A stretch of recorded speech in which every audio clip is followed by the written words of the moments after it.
Сәлеметсіздер ме 5-ші сынып оқушылары. Бүгін біз сіздермен English plus 5 Unit 8 Be going to questions атты сабақтың жаттығулардың жасалу жолымен және жауаптармен таныс боламыз. Тек қана жауаптарын көшіріп алмай, жаттығулардың қалай орындалатынын түсініп алыңыздар. Now let's begin. Exercise 1. Complete the table with the words in the box. Яғни негізі бүгінгі біздің сабағымыз Be going to құрылымымен сұралы сөйлем жасалу туралы. Егер де сұралы сөйлемнің қалай жасалатынын білмесеңіздер, жоғарыдағы сілтемеге өтіп, видеоны қарап шығыңыздар. Егер видеоны қарап шықсаңыздар, let's begin. Complete the table with the words in the box. Яғни төмендегі кестені мынау сөздермен толықтыр деп тұр. Бұл бізде to be етістігі. Isn't, am, are, is. Яғни қай жерде қандай to be етістігін қолданамыз. Сұралы сөйлем қалай жасалады? Негізгі сұрақ. Сұралы сөйлем бізде мысалы subject. Subject дегеніміз бізде I, you, we, they, he, she деген есімдіктердің алдына шығып кетеді. To be етістігі. Яғни бұл жерде бізде am, are, is деген to be етістігі берілген. Бізде жауаптары мынандай болады. Яғни бізде бұл жерде түсіп қалған сөз бірінші a деген көмеші етістік. Сонымен am I, a деген көмеші етістікпен you, we, they есімдіктерімен бірге қолданамыз. Next, he, she есімдіктермен is деген көмеші етістікті қолданамыз. Сонымен бізде қандай сөйлем шықты? Am I going to study? Мен оқиын деп жатырмын ба? Are you going to study? Сен оқиын деп жатырсың ба? Are we going to study? Біз оқиын деп жатырмыз ба? Are they going to study? Олар оқиын деп жатыр ма? Is he going to study? Ол бала оқиын деп жатыр ма? Is she going to study? Ол қыз оқиын деп жатыр ма? Деп сұралы сөйлем құрастыра аламыз. Және де бұл жай сұрақ қойып бізді жай сұралы сөйлемге қысқа иә жоқ деп жауап бере аламыз. Жауап қайдан шығады? Егер де сұралы сөйлемге қараймыз, сұралы сөйлемде қандай subject және қандай to be етістігі тұр. Соған байланысты жауап қойылады. Бұл жерде жауап yes, I am. Yes, you are, yes, we are, yes, they are деп жауап бере аламыз, және yes, he is, немесе yes, she is деп жауап бере аламыз.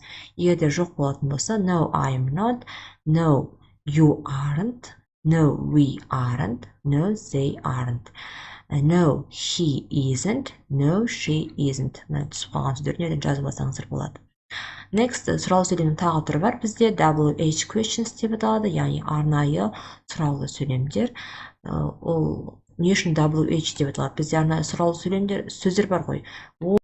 Where, why деген сияқты арнайы сұралы сөздер арқылы сұрақ қоюға болады. Yes, бұл жерде what деген бізге сұралы сөйлем қойыпты. Мысалға, what am I going to do? Мен не істейін деп жатырмын? What are you, we, they going to do? Сен, немесе біз, немесе олар не істейін деп жатыр. Және де бізде бұл жерде he, she деген есімдік тұрғандықтан біз is деген көмеш етістікті қолданамыз. What is he going to do? Ол қыз немесе ол бала немесе ол қыз не істейін деп жатыр деген арнайы сұралы сөйлем құрастыруға болады. Және егер де видеоны қарап шықсаңыздар, сіздер түсіндіңіздер, бұндай сұралы сөйлемге, арнайы сұралы сөйлемге толық жауап беру керек. Мысалы, I'm going to study, немесе you are going to study деп толық болымды сөйлеммен жауап береміз. Егер түсінікті болса, ары қарай let's do exercise 2, екінші жаттығуды орындайық. Complete the questions and the answers. Берілген сұралы сөйлемдерді және жауаптарды толықтыр дейді. Are you going to watch a horror film? Сен қорқынышты фильм көрейін деп жатырсың ба? Яғни сен деп жауап беріп тұрған, я, мен деп жауап береміз, я көремін деп. Yes, I am. Жауап мынандай болады. Yes, I am. Next. He деген есімдік тұрғандықтан біз бұл жерде is көмеш етістігін қолданамыз. Is he going to make a film? Ол фильм түсірейін деп жатыр ма? No, he isn't. No, he isn't.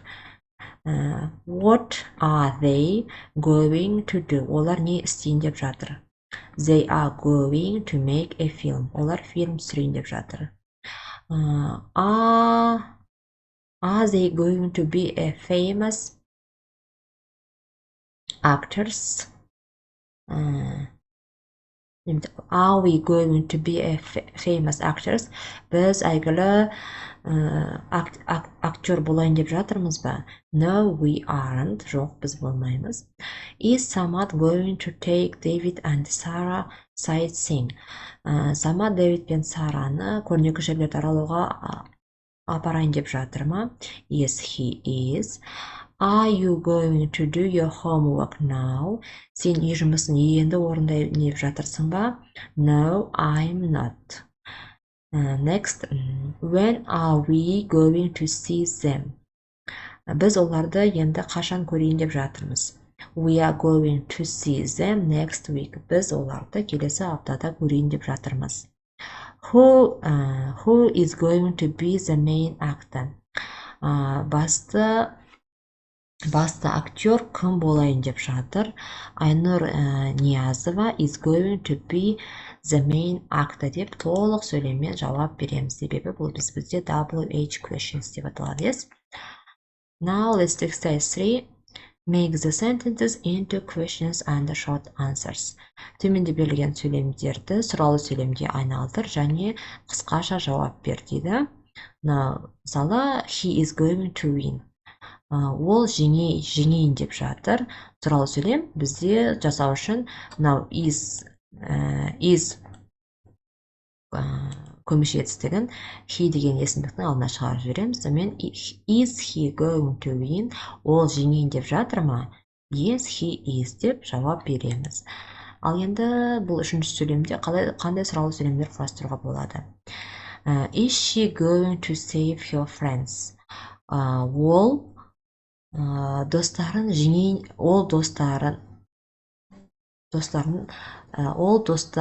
достарына көмектесейін деп жатыр ма? Yes, she is. Are they going to fall in love? Олар ғашық болайын деп жатыр ма? Yes, they are. Are we going to find my sister?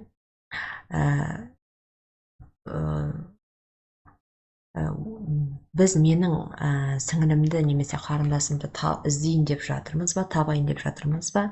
Yes, we are. Are the criminals going to win? Криминал жеңейін деп жатыр ма? No, they aren't. Are you going to find your son?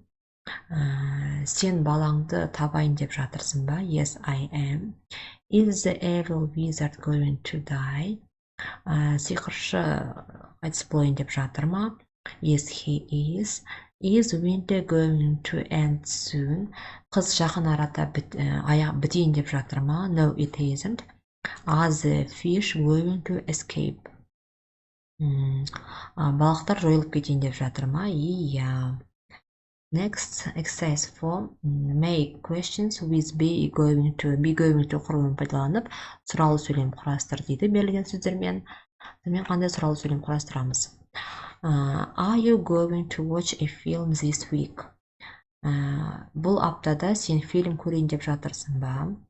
Where are you going to go on holiday this year? Бұл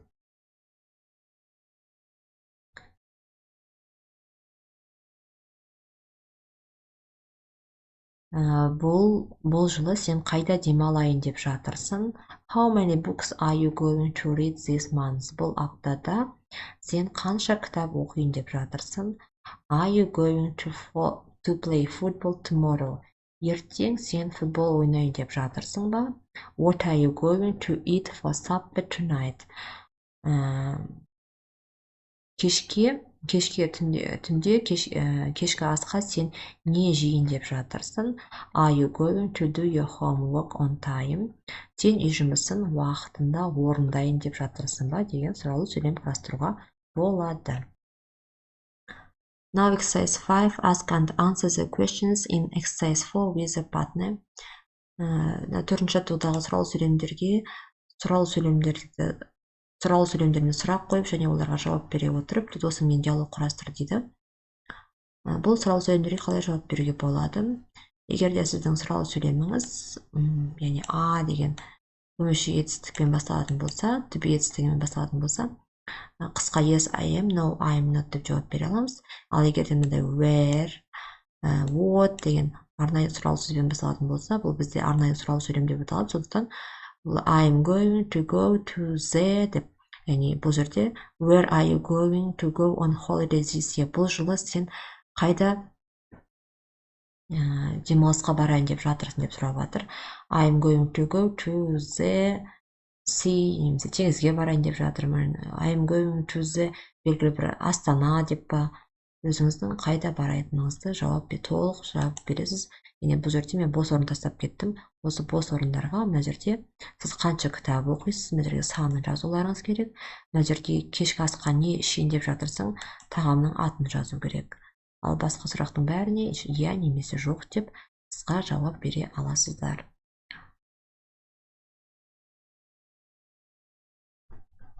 Осымен видео сабағымыз аяқталды. Егер де сабақ ұнаса, видеоға лайк басып, каналға тіркеліп кетуді ұмытпаңыздар. Goodbye.